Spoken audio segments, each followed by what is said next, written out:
The Boy in the Black Suit, Chapter 7 Against the Rules. After me and Mr. Ray's dungeon adventure, things kind of smoothed out for a while. Well, maybe not smoothed out, but at least there were no more surprises. And that was a good thing. Me feeling crazy about my mom dying was still there, bugging me the most at night when I was in bed, and Tupac probably wasn't helping. But even the pain was just becoming a part of me. The dreams of my mother sitting with me at her own funeral kept coming every night on schedule. And I started to look forward to them. It was like our time together for a few hours that felt only like a few minutes, making me happy to see her, but leaving me disappointed to wake up to an empty house in the morning. But at least I was sleeping through the night, and at least when I woke up, I knew why my father wasn't home, and it wasn't because he was dead too. Mr. Ray, who became like a big brother to me, well, maybe more like an uncle, was worried about me staying in the house by myself, but I assured him that I was fine. I mean, it's not like I was a kid. Not to mention, I was at school for the first part of every day and with him for most of the rest of the day. So I was actually only alone in the house at night. And all I would do is look through my mom's old cookbooks, not that I was cooking anything, and try my best to go to sleep. Mr. Ray took me to see my father every Monday, Wednesday, and Friday before school. While I went in to see my broken up pop, Mr. Ray usually stayed out in the lobby and talked to the receptionist who'd helped us the first night. Looked like Mr. Ray hadn't lost all his cool yet, and that lady was getting a healthy dose 3 times a week.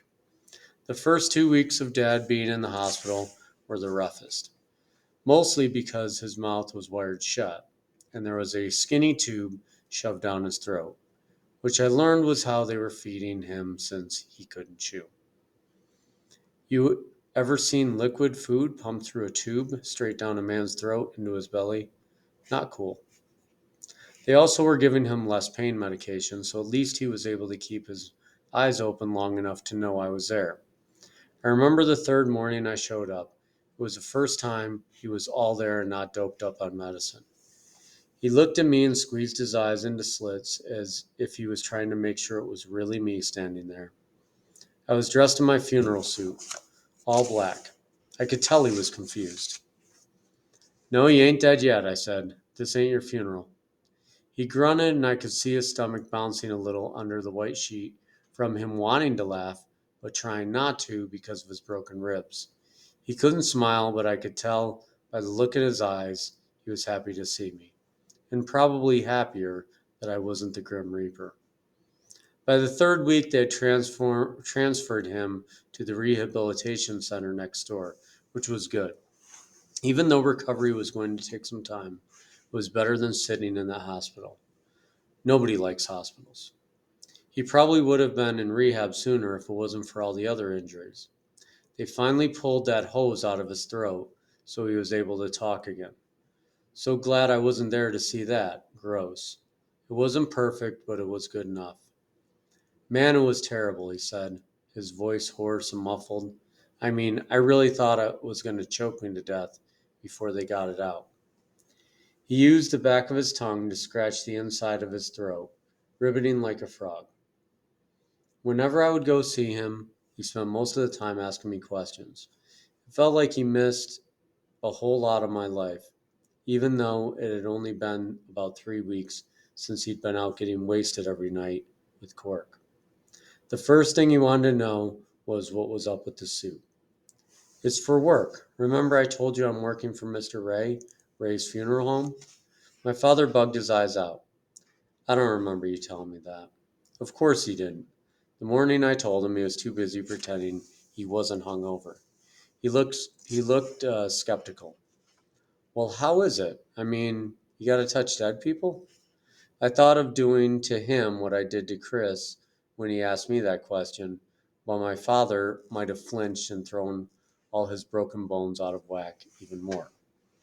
Nah, man, I just help out with the stuff like flowers and ushering, making sure the cars are clean. Yes, Mr. Ray had me washing the hearses. And stuff like that. Sometimes I have to be a pallbearer too. My father tried to shift around in his bed, squinting his eyes closed in pain at the effort. His legs, still in their big white casts, looked like two albino elephant legs. When he finally got comfortable, he asked, "Well, do you like it?" "It's cool." "Is it pain?" "Yep." My dad nodded. "Well, then, you like it." Yeah, I liked it. Man, I loved it. And I would have still done it even if Mr. Ray didn't pay me the $30. But I couldn't tell my dad that. I couldn't tell him that school was boring and pretty much a big blur every day, where I daydreamed about dead people and their broken-hearted family members most of the morning, and was still managing to pass with nothing lower than a B. No way would he have understood that. No one would have. Working at the funeral home was the best thing I had going for me. It was my golden ticket, almost like a VIP pass to any funeral I wanted to go to. Each one was different people, different places, but the one thing that was always the same was how the closest person to whoever the funeral was for reacted. Day after day, week after week, funeral after funeral, I searched for that person, almost always sitting in the front, and watched them deal.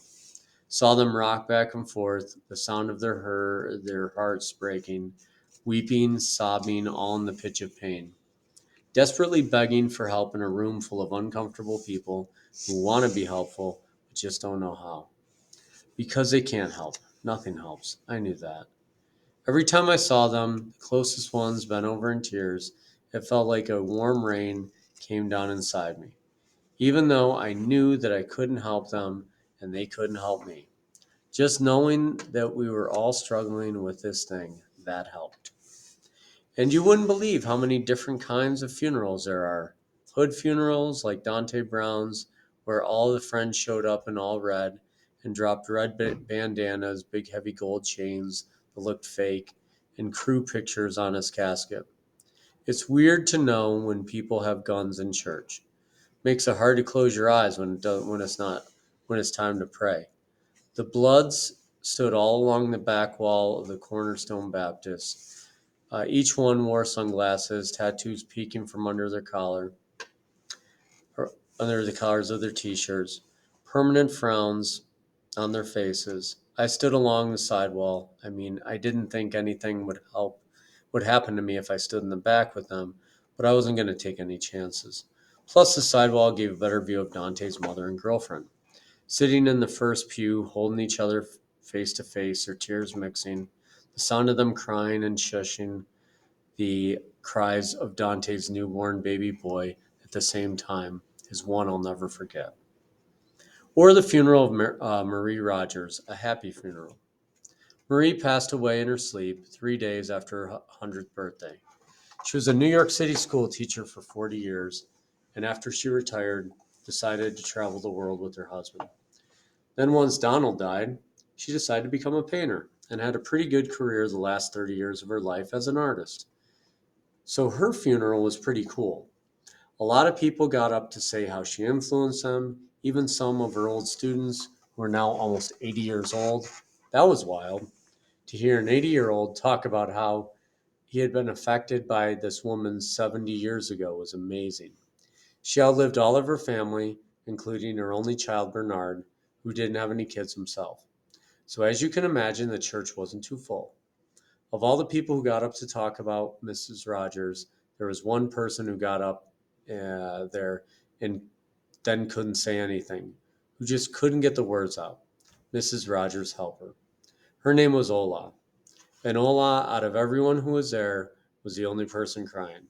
She had spent the last 10 years with Mrs. Rogers, looking after her, talking to her, driving her around. She was the closest to her.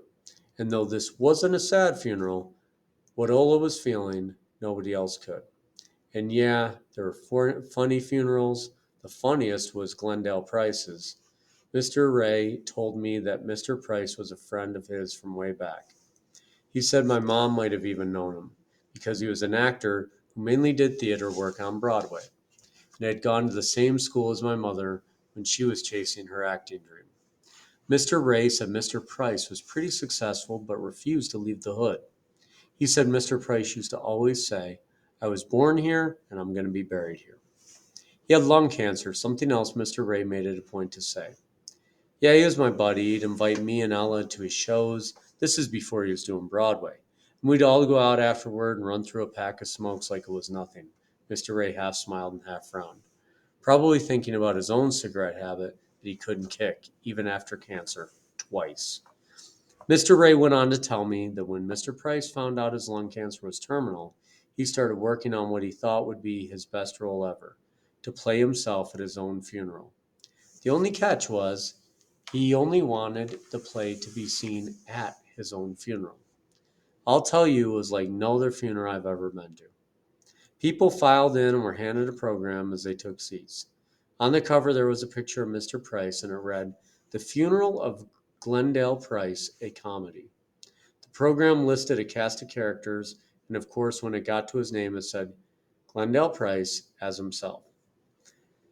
So you'd think it'd all be sad, especially since they left the casket open the whole time, but actually, the play was pretty funny. It was about this guy, Glendale, who spent his whole life playing different characters on stage, and how when he died, all those characters showed up at his funeral to talk trash about him. It was like one of those roast things celebrities have, but better. It was like clowning on the block. The only character I recognized was Hamlet, who went off on Mr. Price in Shakespearean talk. Hilarious. Mr. Governor probably would have loved it. Everyone was laughing, holding their guts on their sides, as these actors gave Mr. Price his final wish and acted out his funeral play, a comedy at his funeral. At the end of it all, his wife got up to speak. Her smile was big, and you could tell she had had quite a laugh herself. "And the award for Best Actor goes to," she called out, and she looked down at the casket, "Glendale Price." Everyone laughed and stood and clapped for Mr. Price, lying there stiff as a board in his burial box. There was no smile on his face, no final bow, nothing. Mrs. Price's smile faded a little bit, just a little. Most people probably didn't catch it because they were too busy clapping, but I caught it. She never broke down, but that split second when the truth of the matter flashed across her face was all I needed to know it was there.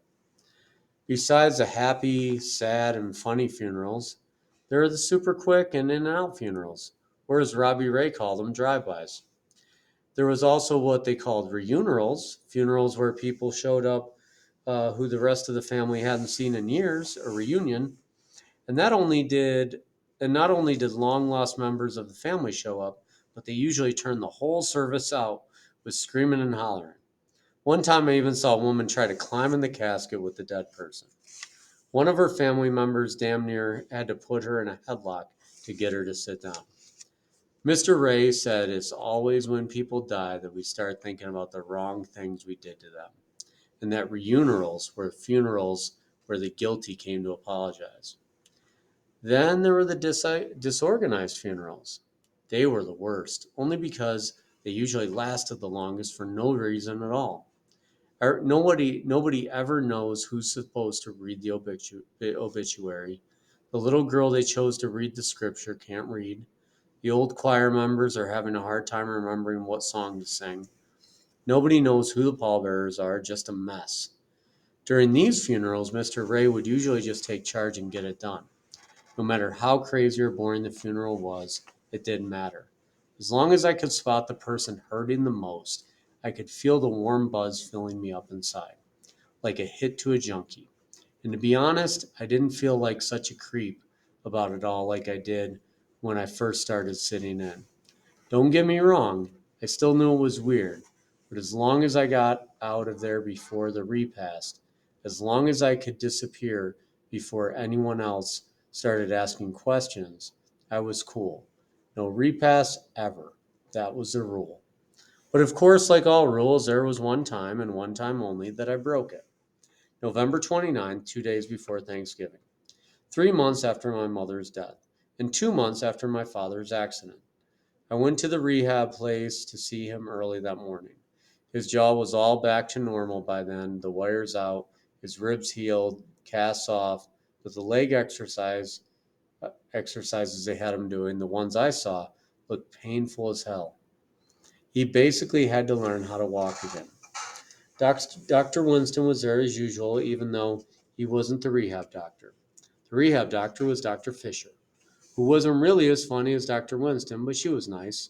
Dr. Winston was just there to make sure everything was going smooth and to crack some early morning jokes. Okay, Mr. Miller, we got to work out these legs. Listen here, Dr. Winston leaned in a little. Don't, today it's not going to just be machines. Today we're going to actually get you upright. And I'm not going to lie, it's going to hurt like hell. And to top it off, you're going to have on a hospital gown, which means your ass is going to be out. And I say this, Tad, don't cry. No one wants to see a grown man with his butt out crying like a baby. Trust me, Dr. Winston smiled. No, you listen, Doc, my dad said, joining in on the joke. I'm going to cry if I feel like it. And if anybody got a problem with that, well, my butt will already be out for them to kiss. Then my father glanced at Dr. Fisher, who just stood there looking at them both like they were two teenage boys. Not you, Dr. Fisher, he said, smiling. Then Dr. Winston burst into laughter, shaking my father's hand, and I realized that my father sounded like himself again. He sounded like Daisy Miller's husband. Once we left, Mr. Ray told me he was having a hard time building up the courage to ask the receptionist lady, her name was Melissa, out on a date. See, even though my dad was transferred to the rehab, Mr. Ray would still pop in by the main hospital part to see her while he waited for me. I just can't seem to do it, he said, palming the steering wheel. If this was 20 years ago, I'd already married her. He gave the poor steering wheel a pound. Mr. Ray had no problem opening the door, but he just couldn't close it, as my dad would say. This was the one area Mr. Ray's too smooth brother Robbie had over him. What are you scared of? She sure likes talking to you, I said. Not that I had any good advice to give. Talking to girls wasn't that easy for me either. And now I told myself that if I saw Renee again, I would take a shot. It might be a bad shot, but still a shot. But Mr. Ray was Mr. Ray, the man. He had money, a job, and then he was the nicest guy in the world, if you ask me, or anyone else in my neighborhood. Scared? His face suddenly tightened up. How long has it been since I've been talking to her up there? I ran through the dates in my mind. About 2 months. Mr. Ray looked at me, surprised at how fast 2 months went. He slammed his hand down on the steering wheel again. All right, I'm going to do it. Soon I got to. This is crazy. Then, like usual, he turned the radio up and headed toward my school. So, who we got today? I asked Mr. Ray casually.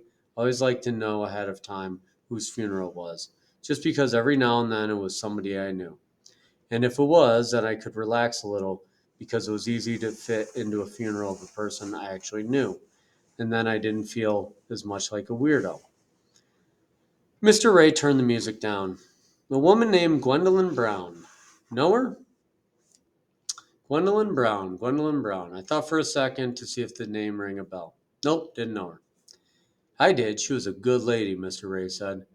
Everything's pretty much taken care of. All you have to do is make sure the repast room is ready to go with food on the tables and all that.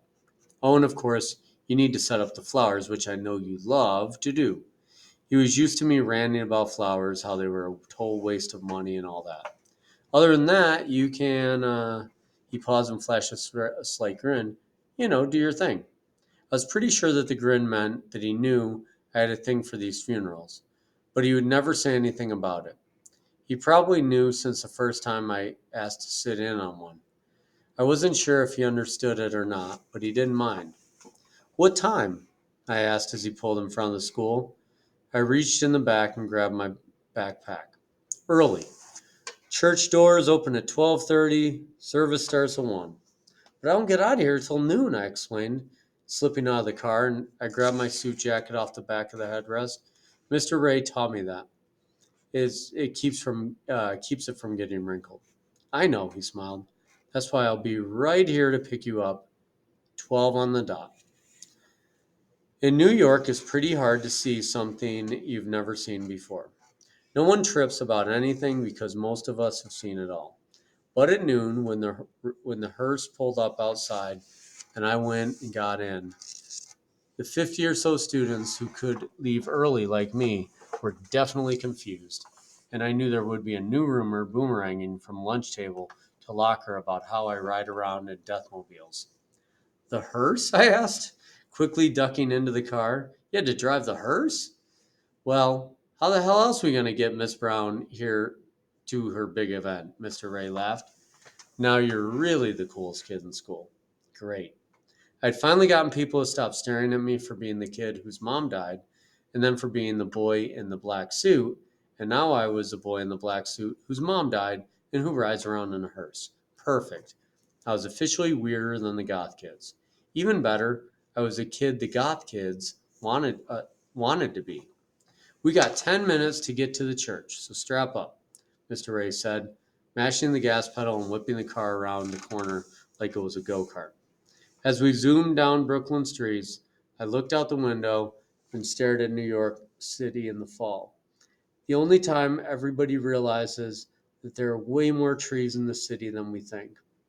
Normally, you never pay attention to trees here or even recognize them.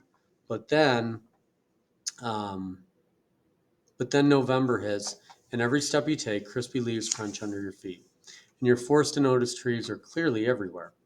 But we never seem to see them. Maybe even they get drowned out by the madness. When we pulled up to the church, the steps were covered in brown and gold and red leaves that blew around in clusters. If it wasn't so windy, I'd ask you to sweep, Mr. Ray said, killing the engine. But ain't no point. Robbie Ray was already sitting on the top step, his gold chain gleaming in the sun, the blowing leaves slapping him in the face, driving him crazy. I kind of like the wind, actually. I checked my cell phone, no missed calls, of course, 12:17. 13 minutes, I had my instructions. I set up the repast room and take care of the flowers. First, the flowers. Usually they're sitting right in front, 5 or 6 bouquets. But this lady had flowers galore. I mean, 15 or 16 bouquets of all these crazy flowers I'd never even seen before. In pots and vases just as wild looking as the plants. I didn't even know where I was going to put them all. I lugged each one up to the front and began putting them around the casket. By the time I was done, Miss Brown looked like she was lying in a rainforest, and I looked like I had just run through one. I was sweating so bad, some of those bouquets weighed a ton. After that, it was on to the easy stuff, repast setup. I went to the basement of the church and laid all the cold food out on platters. The hot food I had to put in pans that sit popped up on braces. They all come with these little cans like jelly candles. I had to light the candles and put them under the pans of food to keep them hot. Nothing in it. Nothing to it. Next and last, tables and chairs. Mr. Ray said they were expecting it to be a pretty big repast, like 50 people. So I set up 10 tables, 5 chairs each, while unfolding the brown chairs and sliding them under each table. I could hear the people starting to come in upstairs. Someone started playing the organ, but I don't think it was a specific song. Just something to set the mood, something sad, not like organs in churches can make another kind of sound other than a sad one. I finished setting up, then tiptoed up the steps and slipped into where the service was going on. It was a pretty big turnout, almost full. Mixed crowd, some old folks, some young folks, some middle folks. The usual funeral line was moving down the aisle, only a few people left to take one last look at Gwendolyn Brown. I took a seat in the last row of the church, and as soon as I sat down, someone was right there to hand me a program. Thanks, I mouthed to the old usher lady, her hair a weird purplish gray color. She nodded, with the tight face, and quickly stepped back to her post along the wall like a soldier. Ushers had a way of being like that. Gwendolyn Brown, the picture on the program was of a caramel woman with an afro wearing an orange suit and big gold hoop earrings. I knew it must have been an old picture because she looked much younger than the woman in the casket. Plus, the afro and the orange suit, 70s all the way. The inside of the program was filled with other pictures. One with her playing cards with some older people, one with her in the kitchen holding a spoon to her mouth, cheesing. Some of the photos were of her holding kids. I skimmed through the obituary as the choir sang. She ran a homeless shelter for 40 years. Loved playing cards and bingo. Never married. Survived by one grandmother. Loved God. Loved music. Loved cooking. Loved flowers, obviously, and loved taking pictures. I flipped the program over. One last picture took up the whole back of the program. It was her arm in arm with what I figured was the young granddaughter, but I couldn't really tell because the photo was so blurred and basically looked like 1,000 little colored squares. Ladies and gentlemen, family and friends, saints and sinners, old and young, the minister started. His voice vibrated like he was singing, like he was some kind of bootleg Dr. King. We are all here today to celebrate the homegoing of Sister Gwendolyn Brown. We don't come in sadness. No, we come in joy, for Sister Brown is finally at peace with the mighty King of Kings. Blah, blah, blah. Heard it all before. I was used to almost every church funeral starting this way, and it killed me because I knew that the truth is that people do come in sadness. As a matter of fact, I don't think anybody comes in joy. It's a funeral. The preacher continued explaining that it would be a short service because it ain't no point sitting around pouting. And Sister Brown wouldn't want no whole lot of tears. He explained with the entire funeral would be just a few minutes. Oh, he explained that the entire funeral would just be a few of Miss Brown's favorite songs and a few words from her granddaughter, Love. But with all things, we start with a prayer. Bow your heads and look to the Lord, the preacher said. As he prayed, I thought for a moment about who in the world would name their daughter Love. I mean, black folks can get creative with names, but Love? Not that Love was a bad name, but different, I guess. I mean, don't get me wrong, it's better than my name and the most normal name of all time, Matthew Miller. Sounds like I was born to wear blue button-up shirts tucked into high-water khakis or something. But still, Love? The singing went on for a while, one song after another. They were all upbeat, and luckily it was one of the few times a funeral actually had a good choir. I'm talking high notes, low notes, harmonies, solos. Before I knew it, I was tapping my foot like everyone else, pretending to sing along to songs I didn't even know. I looked around at all the people clapping their hands and singing Gwendolyn Brown to heaven. Old ladies with their wigs wiggling around on their heads like live animals as they started really getting into the music. Some of them were even standing up, their big butts wobbling, and one was slapping a yellow tambourine against her hip. This was going to be another happy funeral, and usually at happy funerals it was hard to find the person hurting the most. But I knew it wouldn't be too hard at this one because the preacher already said that the service would be carried out mostly by the granddaughter, Love, and I had already read in the obituary that the granddaughter was the closest family member left since Miss Brown lost her daughter.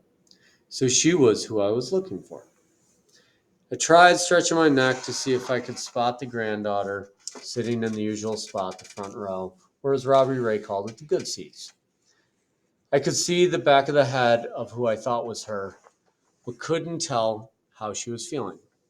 With most people, I could tell, even if I couldn't see their faces, just based on how they hung their heads.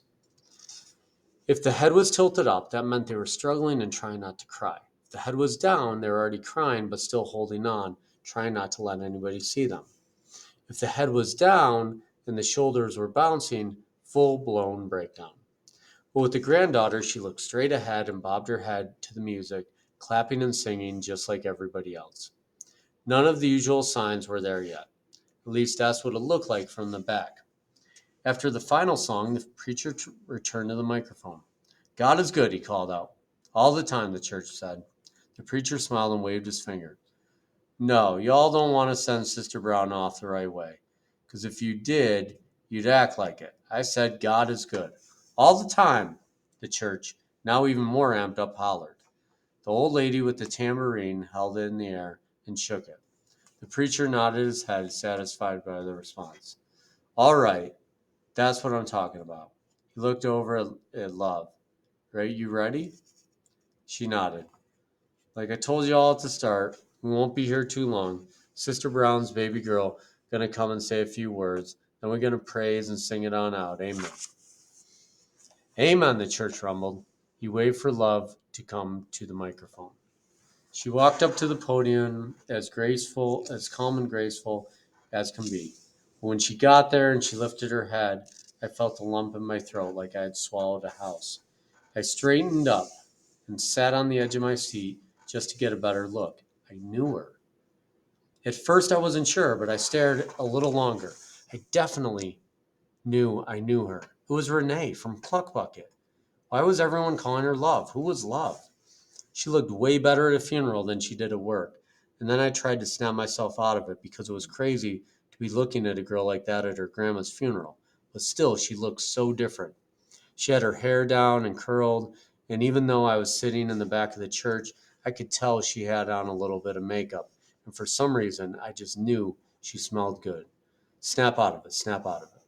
Good afternoon, everyone, she said, her voice much sweeter than it had been when she took chicken orders. My name is Love Brown, but most of you here know me as Lovey. I don't really have a whole lot to say besides the fact that I love my Grams. She took care of me when my mom passed and showed me how to be who I am today, how to be strong and independent when things get thick. She paused and smiled wide. I'm sure we could all share some special times we had with her, but for me, our favorite thing was to take pictures. I remember when she first taught me how to use a camera. I was probably 6. She would pose and I would snap, and she'd smile and poke her hip out like she was still young. She said with a touch of Brooklyn in her voice. People laughed a little bit. I'll always remember that, and I'll always have those memories, and thankfully those pictures to remind me. I'll miss her forever, even though I know I'll see her again. Here she stopped and started unfolding a piece of paper she'd brought up with her. And that's kind of what she wanted me to talk to y'all about. But I don't want to mess it up, so I'll just read what she asked me to. She smiled again, this time more nervously. Grams was big on following directions, so let me do just that. At this point, the church was quiet. Not a sniffle, not a candy wrapper crackling, not a creak in the wooden church pews, nothing. I kept staring at Renee's, Love's, face, trying to find the weak point, the hard swallow, the drowning eyes, something that would give me the feeling I needed. Something that would tell me that there was an explosion happening inside her and that she was one of us, a mourner. But this one wasn't coming as easy. I kept watching and waiting. It says, she cleared her throat and looked down at the paper, Dear sweethearts, if you're reading this, I've moved on. And if I'm lucky enough to have any of you sad today, just know that it'll be okay. And that I'm okay. Better than okay. Lovey will tell you that when her mom passed, the one word I would never let her say was death. I wouldn't let her say it because I never believed in it. Dead means finished, over, done. That didn't describe her mother then, and it doesn't describe me now. I've just changed. Like changing clothes when one outfit gets old. Gotta take it off and put on another. Or like changing jobs once you've done all you can do, you get a new position. But to say I'm dead means that you'll never hear me or feel me, but you will. I promise. Just because you won't see me for a while doesn't mean I won't be there. I'll be there with a new camera and a full roll of film snapping away. Here the crowd laughed. I kept waiting for something to happen to Love. I kept staring, waiting for her to break. But she kept speaking, smoothly and confidently. A tear streamed down her face, but that wasn't enough. It was regular tears, not like my tears. And when it's your turn to change, Love flipped a page and continued reading. To move on, I'll be here waiting for you with a photo album, a cup of tea, and a hug like you never felt before. I love you all, especially my Lovey, and I'll see you all soon enough. Yours, Gwen. Love cleared her throat and calmly folded the paper back up. Thank you all so much for coming, she finished up. Still no sign of breakdown in her voice. Every single person in the church stood and clapped for Love and for the words Miss Brown wrote in that letter. I stood and half clapped while watching her go from the podium to the arms of the preacher, to the arms of some other old man, an older woman, and then back to her seat. I wondered what made her so strong. What made her so different? Maybe it was her grandma, Gwendolyn. Maybe it was maybe Miss Brown had been dying for a while and had time to prepare love, and that's why she was taking it so well. I wasn't sure, but I knew this was the first funeral I had been to where I didn't find what I was looking for. And maybe that's why I stayed after. Maybe I wanted to know what she knew that I didn't. That thing that was keeping her so cool. I mean, her grandma just died, and her mom was gone, and judging by the fact that there were no men sitting next to her in the pew, her dad wasn't around either. And no brothers and sisters, pretty much everything I was living every day, except she was obviously doing it better than me. I bet she didn't go to sleep listening to Tupac every night. I had to know what the secret was. Or maybe it wasn't even all that deep, and I stayed just because I kind of had a thing for her. And today, of all days, for some reason, I was feeling brave. Or as my mother used to say, froggy. Like the black suit was a cure to a robot face. I mean, I did just tell myself the next time I saw her, I was going to make a move. But damn, the very next day at her grandma's funeral? Downstairs in the church, it seemed like everyone was talking all at once, their voices blending together to sound like a whole bunch of nothing. The plastic forks scratched against the styrofoam plates.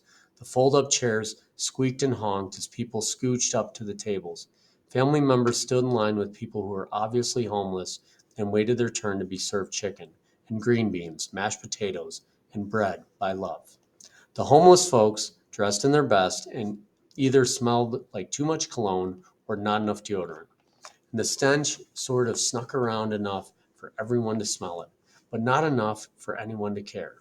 The family dressed in the usual all black, the women with big hats, the men with shine shoes, but nobody made it seem weird that there were homeless people at the repast. Nobody frowned or made any slick comments. It was clear that this was the way Miss Brown wanted it, and everybody understood and respected that. But I wasn't family or a homeless friend. I was just a kid being creepy. I stood in line behind one of the big hats and watched as a girl I knew as Renee, but whose real name was Love, dished out the food. Everyone had a little something to say, like, "You did great," or "God bless you, sweetie." And the lady in front of me said, "You look so pretty." She stole my line. I was totally going to use that. Love did look pretty. She looked like Renee again, but without the hairnet and with makeup on. "White or dark?" she asked, looking me dead in the eye and not recognizing me. White, I said. She reached the metal tongs down into the pan and poked at a chicken breast. "No, wait, dark meat, please," I said, nervous. She looked up at me, smiled, and shook her head. "You sure?" I smirked. "Yeah." The nerves calmed a little. She put the meat on my plate. "Veggies?" "Yes, please," I said, sidestepping, too polite. "Potatoes?" "Sure, that's better." She dug the spoon deep into the creamy potatoes and came up with a big scoop. She plopped it down, and the weight of the potatoes almost made me drop the plate. I fumbled it a little and caught it before I had green bean juice all over my only soup. There's no coming back from that. She tried to hold in her laughter, but couldn't, and pretty much spit all in the food, which then made me laugh. "Do I know you?" she asked, shoving the spoon back into the potato pan. Not really. I mean, don't blow this, Matt. I mean, we met once, twice, kind of. Love looked confused. At Cluck Bucket, I reminded her. I came in a few months ago trying to find a job. She still looked confused. "Sorry, tons of people come in there looking for jobs. You know, the whole rumor about them paying well." She rolled her eyes. "It ain't true." "It's not? Dang. That's why I came in," I explained. "But remember, there was a dude who was hitting on you, and you told him there was no chicken." "Ah," she smirked. "I remember that. These clowns think they can say whatever they want." "I got him," she said, and then made a face like she was sorry for cussing in church. But we were downstairs, so it couldn't have been as bad. And that girl came in, puking all over the place. "Right." She stuck her tongue out and made a gag face. "I remember, you came in again another time, too. Ordered a bunch of stuff for you and your homeboy." "Yeah." "Didn't look like you needed a job that day," Love said skeptically. She probably thought I was a hustler pulling out that cash knot like that. "Nah, it's not like that. Hey, whatever you do is on you. None of my business." She cut me off, shrugging her shoulders. "But, what are you doing here?" How do you know, Grams? Uh-oh. My head started swimming as I thought through my options. And when I ran through them all, I realized there was no way I could win. If I lied and told her I knew her grandma because she took care of me when I was homeless, that wouldn't go over good. I mean, Love clearly didn't mind homeless folks, but I didn't know if she wanted to kick it with one who she now thought might be a drug dealer as well. If I told her that I worked for the funeral home, then I would be dude who worked with dead people, which wouldn't be a bad thing if I wasn't a teenager. Teenagers worked at fast food joints, not funeral homes. Maybe I could tell her I used to volunteer at the shelter with her grandma. But then I would still have to keep that lie going, and I wasn't sure that wasn't great at stuff like that, especially with a girl. I didn't know what to say. I could feel my face starting to stiffen up. Robot face was coming, and there was no stopping it. Then I felt a big hand on my shoulder. I didn't know you were still here, Matthew. Mr. Ray's raspy voice came sliding in behind me, between me and Love. You're usually long gone by now. Then, realizing I was in the middle of a conversation, he looked at Love and said awkwardly, "Oh, excuse me for interrupting." Wink. "Take care of him, Love. He's one of mine, best worker I got." Then he looked back at me and bounced his eyebrows before walking away. I dropped my head. "You work for the funeral home?" she asked. "Busted." "Yeah." "So then what are you doing eating my food? Ain't you still on the clock?" I looked up and she was standing there with a fake attitude and a grin. "Not really," I said. "You heard Mr. Ray. I'm usually gone by now." She dropped her hand from her hip.